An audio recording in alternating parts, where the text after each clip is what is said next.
Hi, this is Jacob's Algebra, Chapter 12, Lesson 7.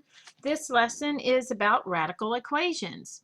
So we've done a lot of different things with radicals so far in this chapter, but we haven't had to really solve radical equations yet.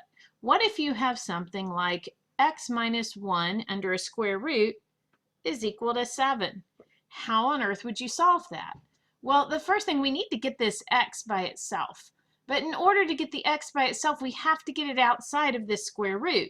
And the only way to get rid of this square root is to square it. Well, if we square the left side of our equation, then we have to square the right side of our equation. Well, the square of the square root of x minus 1 is just x minus 1. The square of 7, that's 49. Now we can just solve for x. We need to isolate our x, get it by itself. Right now we are subtracting 1 from it, so if we add 1 to both sides, then what we will end up with on the left side is x, and on the right side we'll have 49 plus 1, which is 50, so x equals 50. And we can tell this is true by plugging it back into our equation. If we have the square root of 50 minus 1, that is the square root of 49, and that is 7, and that's what we started with. So it worked. Okay, let's do another one. What if we have the square root of 2x minus 5 is, not equals, 2x minus 5, and then we're subtracting 3, and that is equal to 8. Well, the first thing we have to do is get this whole radical by itself. Right now, we are subtracting 3 from the radical. So to get the radical by itself, we need to add 3 to both sides. So on the left side, what we have is just square root of 2x minus 5. On the right side, we now have 11. Okay, now that we have the square root all by itself, we can square both sides. So I'm going to square my square root, and I'm going to square my 11. When I square my square root, I get just what's inside of it, which is 2x minus 5. When I square the 11, I get 121. Now, I need to get this x term by itself. I'm subtracting 5 from it, so to undo that, I need to add 5 to both sides. So when I add 5 to the left side, I end up with just 2x. When I add 5 to the right side, I get 126. Now we need to get the x by itself. We're multiplying x by 2. How do we undo multiplying by 2? We divide by 2. So I'm going to divide both sides by 2. 2x divided by 2 is just x.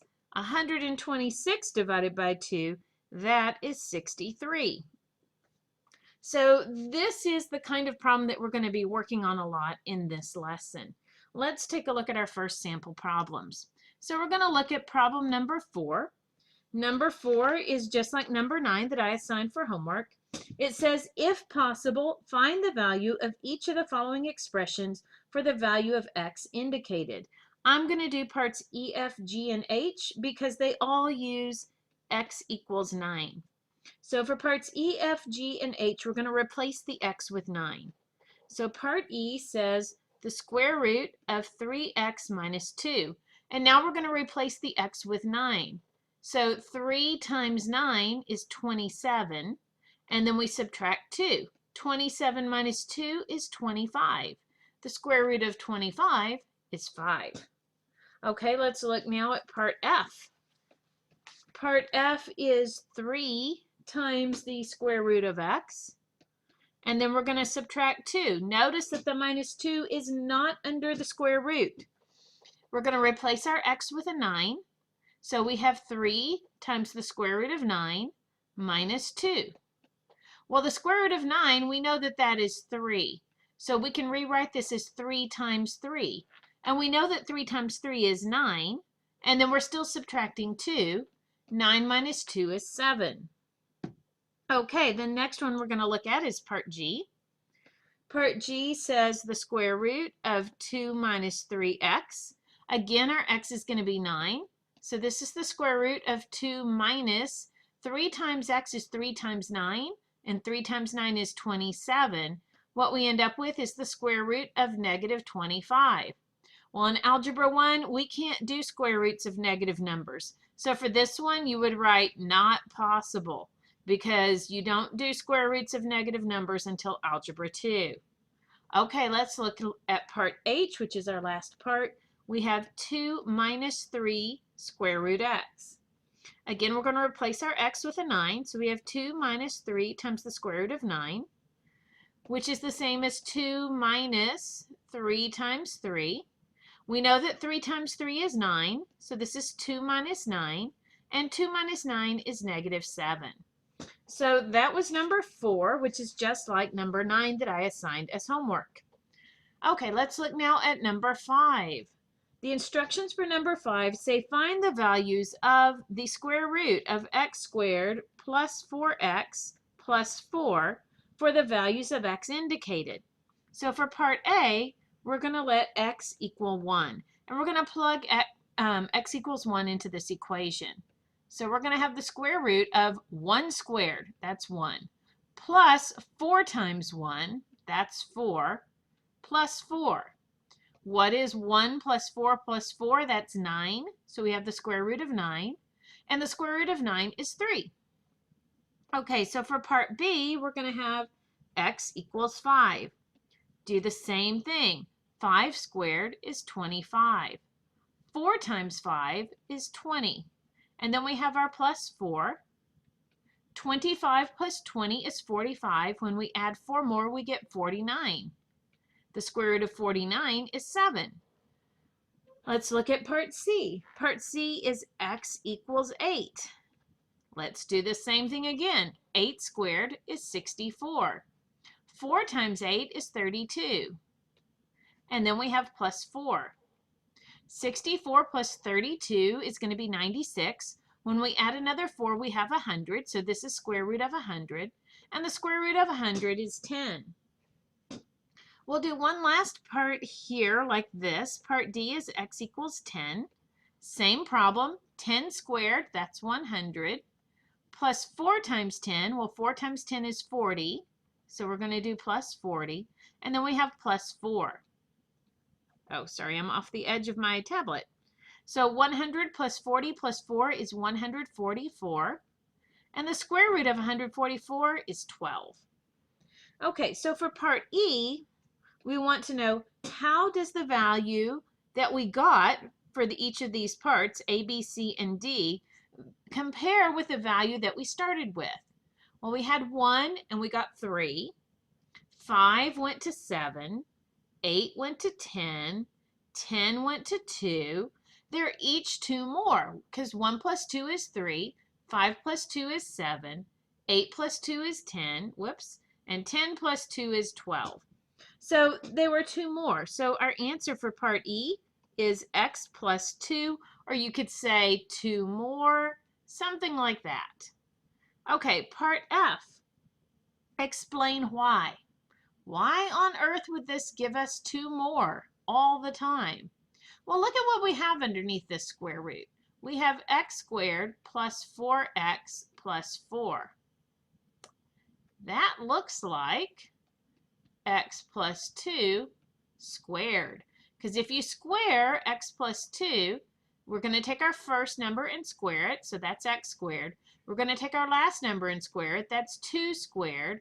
And in the middle, we're going to put the double of the product, 2 times 2x.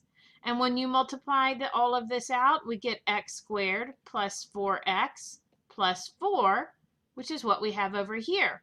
So when we take the square root of x squared plus 4x plus 4, what we're doing is taking the square root of x plus 2 squared.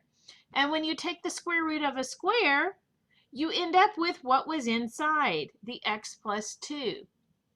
So that's why we ended up with 2 more than we started with. No matter what our x was, we always ended up with 2 more than what we started with.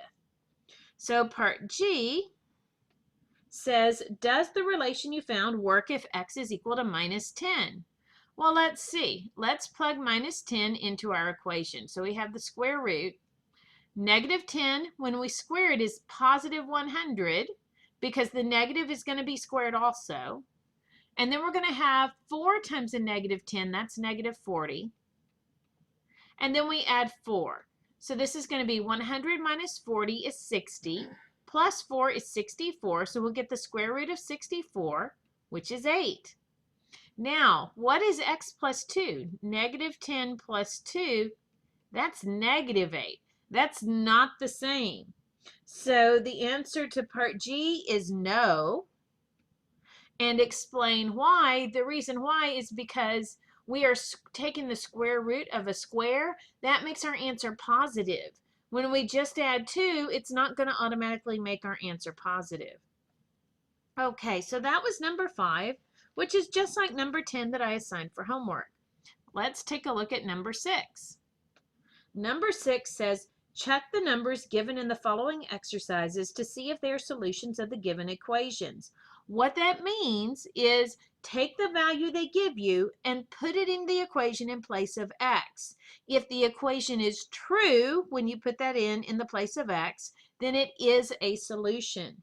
So for part B, we have, they're asking, is 1 a solution of 5 square root x equals x plus 5? So we're going to try x equals 1 when for 5 square root x is equal to x plus 5. So first let's find 5 square root x. 5 square root x, that's going to be 5 times the square root of 1. The square root of 1 is 1, so 5 times the square root of 1 is 5. Now let's look at our x plus 5. We have x plus 5. We're going to replace our x with a 1. 1 plus 5 is 6. Now, is 5 equal to 6? No. So the answer to that one is no. Let's look at part D. Part D asked if negative 9 is a solution of square root of 7 minus x equals 13 plus x. So we're going to try x equals negative 9. And what we're going to start with is the square root of 7 minus x equals 13 plus x.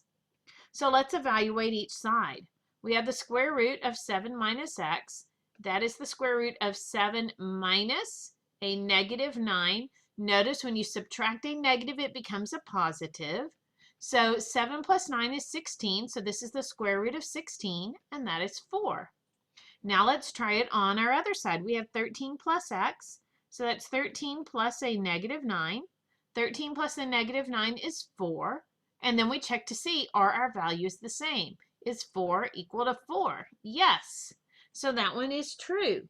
So it is a solution of the equation.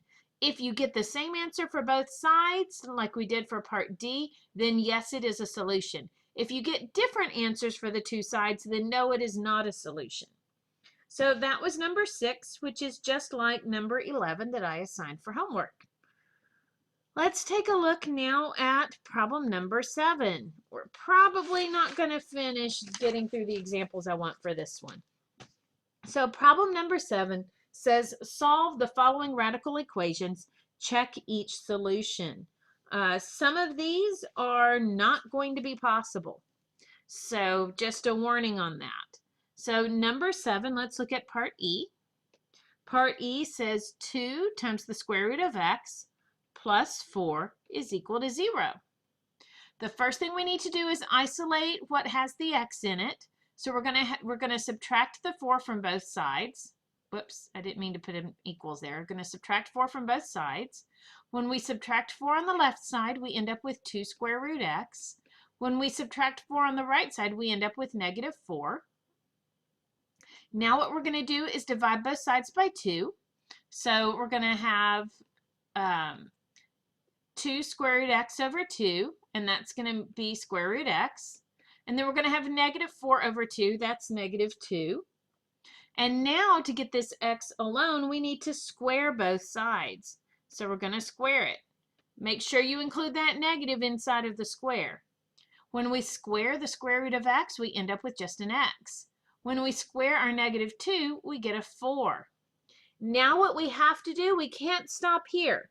What we have to do is plug this back into our original equation, because anytime you have square roots, sometimes you're going to end up with answers that don't actually work. So once you find your solution, you have to check it. So what we're going to do is plug in 4 in our original equation up here. So we're going to have 2 times the square root of x, so that's going to be the square root of 4, plus 4. What is the square root of 4? That's 2.